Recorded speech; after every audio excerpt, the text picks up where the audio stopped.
السلام علیکم ورحمۃ اللہ وبرکاتہ۔ اس نے تحمید باندھتے اپنے مقررہ عزائم سے اسے آگاہ کرنے کا فیصلہ کیا۔ مجھے معاف کر دینا، میں مجبور تھا، وہ اسے دیکھے بنا بولا۔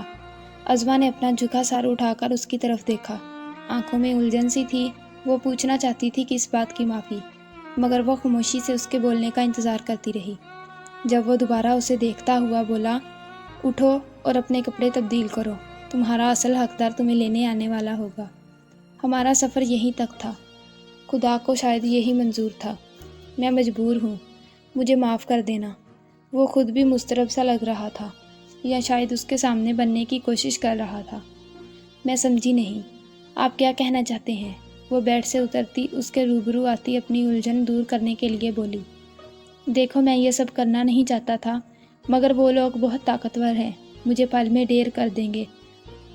جانے کب کالی کی نظر تم پر پڑی اور وہ تمہیں ہر حال میں حاصل کرنا چاہتا ہے۔ عزوہ بے یقین نظروں سے اس کی طرف دیکھا۔ وہ کیا بول رہا تھا؟ کون کالی، اور وہ کیوں اس کے ساتھ جائے گی؟ وہ اس کی آنکھوں میں موجود الجھن کو دیکھتا ہوا بولا، یقیناً تم کالی کے بارے میں جاننا چاہتی ہو۔ کالی ایک بہت بڑا گنڈا ہے، جانے کتنے قتل وہ کر چکا ہے، اور میرا قتل کرنا بھی اس کے لیے مشکل نہ ہوگا۔ اس کے لیے تمہیں حاصل کرنا بھی مشکل نہ ہوگا۔ وہ جہاں تھی وہ وہیں کھڑی رہ گئی جب وہ 3 دن پہلے ہوئے حادثے کے بارے میں بتانے لگا۔ جب وہ آفس سے باہر نکلا تو کالی کے لوگ اسے کڈنیپ کر کے اپنے باس تک لے گئے تھے، جس نے اسے عزوہ سے شادی کے بعد اس کے حوالے کرنے کی ڈیمانڈ رکھی، جسے سنتے وہ ہتھے سے اکھڑ گیا، جس پر اسے جان سے مارنے کی دھمکی اور اس کی بہن کو اٹھوانے کی دھمکی دی۔ ڈرپوک سا زبیر فوراً سے ڈر گیا، اور انہوں نے جتنی رقم اسے آفر کی، وہ کبھی بھی زندگی میں اتنی جلدی وہ رقم کما نہیں سکتا تھا۔ اسے یہ ڈیل ہر لحاظ سے فائدہ مند لگی۔ وہ آنسوؤں سے بھری آنکھوں سے اس کی طرف دیکھ رہی تھی۔ کیا سامنے کھڑا انسان اس کا محافظ تھا، جو پیسوں کی خاطر اس کا سودا کرایا تھا؟ اس کے بابا نے تو کہا تھا کہ اس کا شوہر ہر سرد و گرم میں اس کی حفاظت کرے گا، کبھی بھی اس پر کوئی آنچ نہیں آنے دے گا۔ جیسے بچپن سے اس کے بابا نے اسے ہر حالات سے بچایا تھا، اس کے بابا کی باتوں میں جو خوش فہمی اس کے دل میں جاگی تھی، پل میں چکنا چور ہوئی۔ اگر محافظ ایسے ہوتے ہیں تو ایسے نہیں چاہیے تھا۔ اپنی زندگی میں ایسا کوئی محافظ۔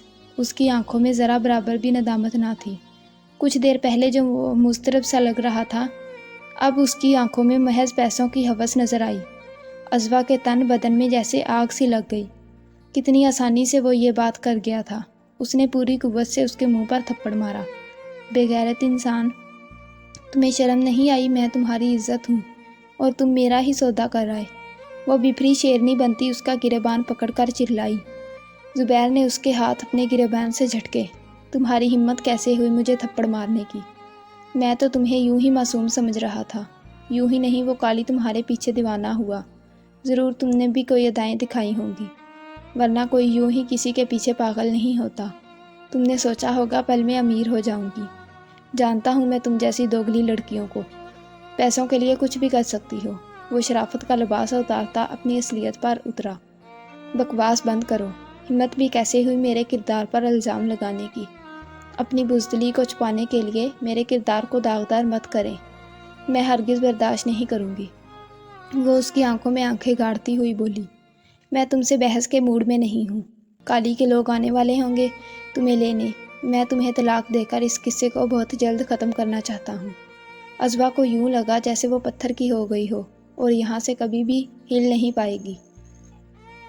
مزید اچھی ویڈیوز کے لیے میرے چینل کو لائک، سبسکرائب اور شیئر کریں۔ ملتے ہیں نیکسٹ ویڈیو میں، تب تک کے لیے اللہ حافظ۔